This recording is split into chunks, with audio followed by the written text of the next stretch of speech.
माँ का श्राद्ध। दोस्तों, एक भावुक कहानी है, बहुत ही अच्छी है। ध्यान से सुनिएगा। बचपन से हम सुनते आते हैं कि माँ बाप के चरणों में स्वर्ग होता है, जिनकी सेवा से बड़ा कोई धर्म नहीं और कोई बड़ा पुण्य नहीं। लेकिन न जाने क्यों बड़े होते ही हम ये सब भूल जाते हैं।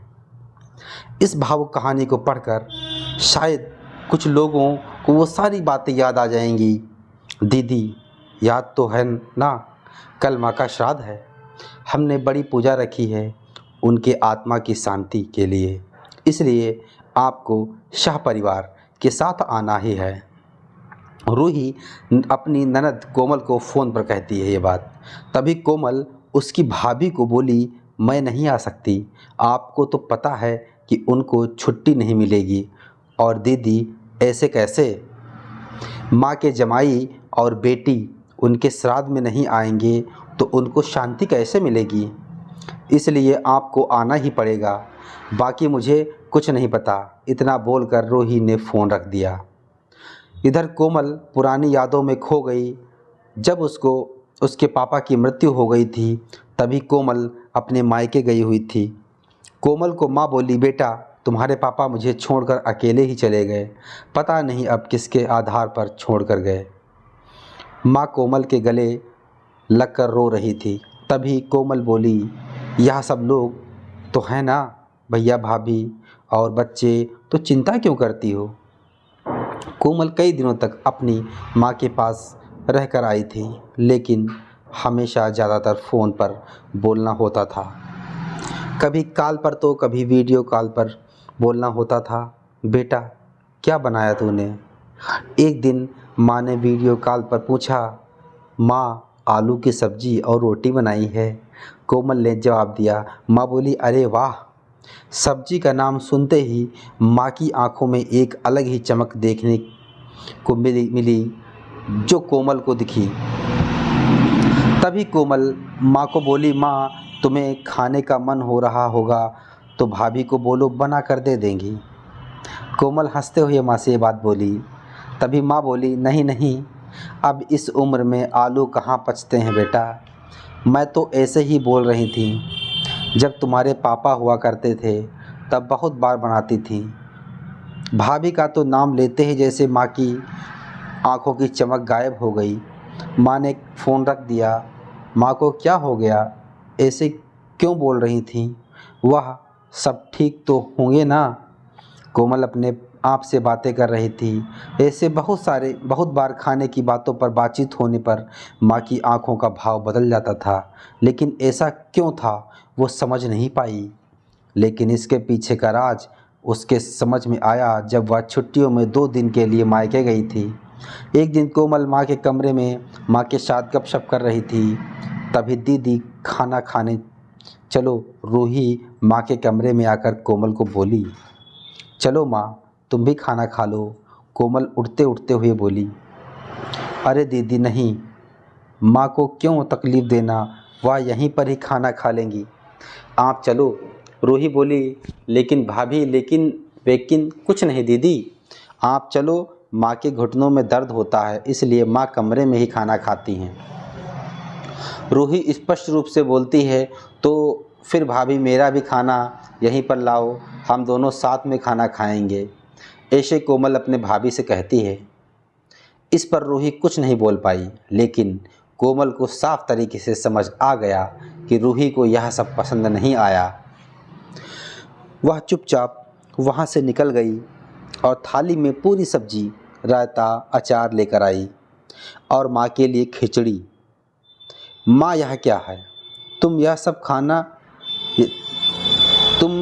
सब नहीं खाने वाली हो क्या। कोमल माँ को बोली। उतने में रूही बोली, अरे दीदी, माँ को यह सब हजम होता ही नहीं, इसलिए मैं उनको खिचड़ी और दाल ही देती हूँ। इतना बोलकर रूही वहाँ से निकल गई। माँ ने अपनी प्लेट उठाई पर माँ का ध्यान कोमल की प्लेट पर ही था। यह देख कोमल सुन्न सी पड़ गई। उसने माँ के मुंह में एक पूरी का निवाला डाला, लेकिन माँ ने मना कर दिया। तब कोमल ने अपनी माँ की आंखों में वही भाव देखा था जो वीडियो कॉल पर देखा था। पता नहीं भाभी का डर था या लड़की के निवाले का मोह था। तब भी कोमल ने पूरा खाना माँ को खिलाया और खुद खिचड़ी खाने लगी। 2 दिन कोमल वहीं पर थी और कोमल माँ को उसकी प्लेट का खाना खिलाती और खुद खिचड़ी खाती। ऐसे 2 दिनों तक चला। माँ के बहुत मना करने के बाद भी कोमल मात्र जिद में माँ को खाना खिला दी थी। वह बोली, भैया मैं कुछ दिनों के लिए माँ को अपने घर ले जाती हूँ। घर जाने से पहले कोमल ने अपने भाई तन्मय को पूछा। वह बोला, क्या तुम्हारा दिमाग खराब हो गया है? लोग क्या कहेंगे? बेटा माँ को तकलीफ़ देता होगा इसलिए माँ अपनी बेटी के घर रहती है। तन्मय गुस्से में बोला ये बात। अरे बाबा सही तो बोल रहा है वह, माँ बोली। माँ बेटी के घर जाती है क्या भला? तो आराम से जा अपने घर, मेरी चिंता मत कर, मैं यहाँ खुश हूँ। बेटे की बात सुनकर माँ बोली। कोमल ने बहुत जिद की लेकिन माँ बेबस थी। कोमल उदास मन से अपने घर वापस आई। कुछ दिनों बाद खबर आई कि माँ अब नहीं रही। इस खबर ने सब कुछ ख़त्म कर दिया था। कोमल को पता था कि माँ कितनी तकलीफ़ से गुजर रही है, लेकिन माँ को दूसरा लड़का नहीं था बल्कि एक लड़की थी, इसलिए वह कुछ नहीं कर सकती थी। कोमल अकेले ही माँ के श्राद्ध में आई।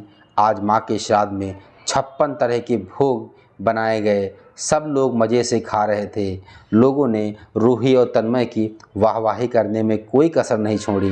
दुनिया में सबसे अच्छा बेटा और सबसे अच्छी बहू कह रहे थे उन्हें। माँ के गुजर जाने के बाद इतना विचार कर रहे हैं तो माँ जिंदा थी तब कितनी सेवा की होगी दोनों ने। कोमल दुखी होकर माँ की तस्वीर की तरफ देख रही थी। तभी दीदी चलो आप भी खाना खा लीजिए। रूही कोमल से बोली, जो माँ के रूम में माँ की तस्वीर सीने से लगाकर रो रही थी। वह बोली, नहीं भाभी मुझे नहीं खाना। लेकिन क्यों? कोमल बोली, आप नहीं खाना खाओगे तो माँ की आत्मा को कैसे शांति मिलेगी? रूही कोमल को बोली, भाभी जिस खाने के लिए मेरी माँ जब जिंदा थी तब तरसती थी, उसे मरने के बाद दे रहे हो तो वो कैसे तृप्त होंगी? सोच कर देखो, एक बार आज आपने पकवानों का ढेर लगाया है। माँ जिंदा थी तब आपने उनकी मनपसंद खाने के 2 निवाले खिलाए होते तो माँ वैसे भी तृप्त हो चुकी होती। वही माँ का असल में श्राद्ध कहलाता। यह जो भी हो रहा है वह सिर्फ एक दिखावा है, जिसकी वजह से माँ कैसे तृप्त हो सकती? और जो घर से मेरी माँ अतृप्त होकर चली गई, वह घर से मैं कैसे खाना खा सकती हूँ भला? कोमल चिढ़कर रूही से बोली। तभी वहाँ पर तन्मय भी आ गया। भगवान की लाठी में आवाज़ नहीं होती भैया। भाभी वो जो जब भी किसी पर पड़ती है ना, तब जख्म बहुत गहराई तक और न भरने वाली होती है।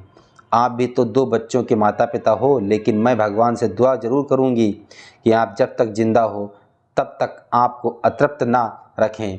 माँ ने तो अपना वनवास भोग लिया, कहीं ना कहीं नया जन्म लिया होगा, लेकिन आपकी ज़िंदगी बहुत बड़ी है। कोमल यह बोलकर माँ की तस्वीर लेकर चली गई। पीछे रूही और तन्मय की गर्दन शर्म से झुक गई। दोस्तों, माँ बाप जिंदा हैं तब तक उनकी सेवा करना, उनकी हर इच्छा पूरी करना, वही उनका असली श्राद्ध होता है। उनकी मृत्यु के बाद कितने भी 56 भोग बनाए सब व्यर्थ हैं। दोस्तों, कहानी अच्छी लगी हो तो हमारी कहानी को और हमारे चैनल को ज़रूर सब्सक्राइब कीजिएगा, वीडियो को लाइक कीजिएगा। दोस्तों, अपना ऐसे ही हम पर प्यार देते रहिए। ऐसे ढेर सारी इमोशनल, मोटिवेशनल, इंस्पिरेशनल, पारिवारिक कहानी हम आप सभी लोगों के लिए लाते रहेंगे। दोस्तों, मिलते हैं एक अच्छी नई कहानी के साथ। तब तक जय हिंद, वंदे मातरम। आप लोग भी अपने माता पिता का ख्याल रखिएगा।